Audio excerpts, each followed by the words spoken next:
We've seen a really good budget today. It was clear that the Minister was sending a message to market that there's a strong focus on improving the debt ratio. And he's achieving this by creating a very good balance between cutting expenditure. He announced the cut of 85 billion over the next 3 years, which is very significant and sends a very positive message to market. Balancing that with increasing in tax revenue. So the strong focus on the debt ratio improvement, I think, sends a very strong message of focusing on economic growth.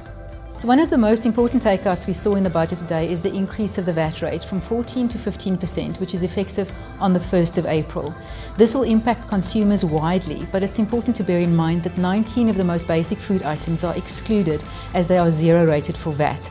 The significant impact of the VAT increase is important because it will impact consumers very widely and have a significant general impact and increase in tax revenue.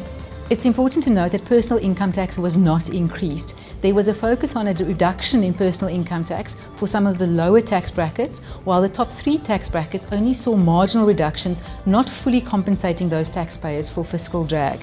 It is, however, important to bear in mind that personal income tax was not increased. At the same time, the Minister also chose not to increase capital gains tax rates or inclusion rates, not to increase dividend tax, sending a strong message to market that he's focused on encouraging economic growth. We saw an announcement of an increase in the estate duty rate from 20 to 25%, specifically applicable to estates over the value of 30 million.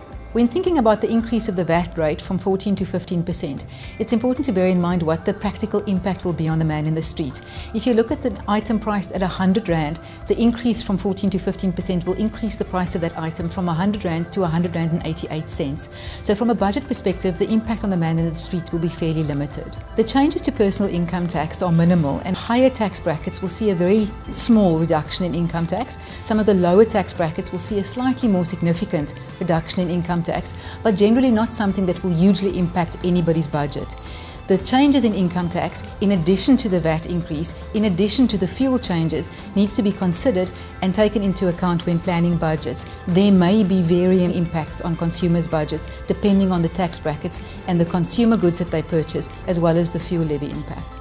It is important to bear in mind that the impact of the budget enables the Reserve Bank to reduce interest rates, which will most likely have a more significant impact on budgets and budget planning. So when we see those changes in interest rates, it's important for consumers to then revisit their budgets and make sure they adjust their budgets accordingly. The rate of estate duty will increase from 20% to 25% for estates over 30 million. This change is effective from the 1st of March already. It is therefore very important for consumers with estates over 30 million to revisit their estate plans as well as their wills as soon as possible to make sure they cater for this important change. A very big positive takeout from the budget was the cutting of expenditure, and the Minister managed to do this, including the additional expenditure on free education, applicable to households with an annual income of under 350,000. But it's very important for consumers to bear in mind that that will only be applicable to tuition fees. Education savings to provide for accommodation, to provide for books, to provide for any additional education expenses will still need to be put in place to make sure the free tuition is supplemented by the right savings.